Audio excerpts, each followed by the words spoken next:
Selamat datang ke Bantuan MY, saluran anda untuk info terkini bantuan rakyat Malaysia.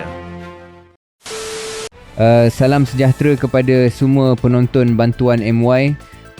Minggu hadapan dijangka menjadi antara minggu paling padat dari segi penyaluran bantuan kewangan kerajaan kepada rakyat. Pembayaran berlaku secara berturutan hampir setiap hari, melibatkan beberapa skim utama yang ramai tunggu. Bulan Februari sememangnya meriah dengan cuti umum, perayaan dan juga persediaan menuju Ramadan. Dalam tempoh inilah kerajaan menyusun penyaluran bantuan supaya penerima mendapat sokongan kewangan lebih awal. Kita mulakan dengan bantuan yang paling mencuri perhatian. Pada 9 Februari 2026, pembayaran sumbangan asas rahmah atau SARA one-off mula dikreditkan.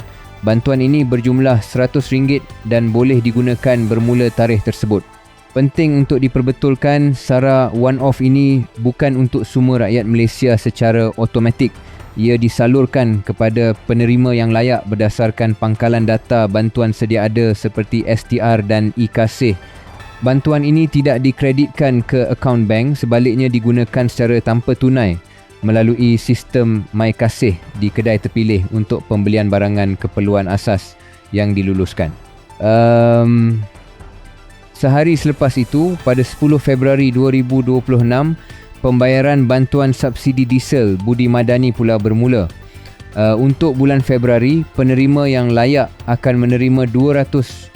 Bantuan ini disasarkan kepada pemilik kenderaan diesel persendirian yang tidak digunakan untuk tujuan perdagangan.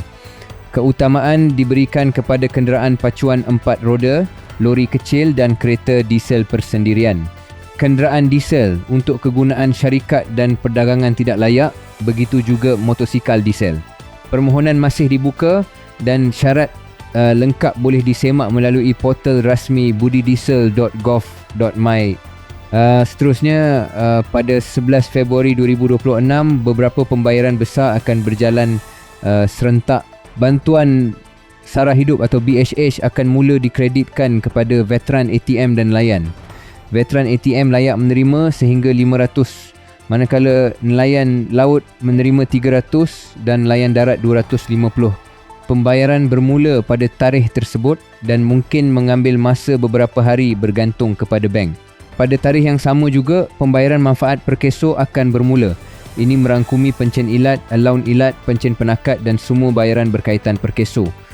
Pembayaran ini diawalkan sempena sambutan Tahun Baru Cina bagi memastikan penerima menerima bantuan lebih awal. Dalam tempoh minggu yang sama, pembayaran bantuan bulanan Jabatan Kebajikan Masyarakat turut berjalan secara berperingkat. Semua kategori bantuan JKM terlibat dan pengkreditan bergantung kepada jadual negeri serta bank masing-masing. Minggu ini jelas menunjukkan penyaluran bantuan yang berturutan, padat dan menyeluruh. Bagi penerima yang sudah menerima bayaran, gunakanlah sebaiknya. Bagi yang masih menunggu, disarankan untuk terus bersabar dan menyimak status dari semasa ke semasa. Maklumat ini diharap dapat membantu anda membuat perancangan kewangan dengan lebih teratur dalam menghadapi bulan yang penuh komitmen ini.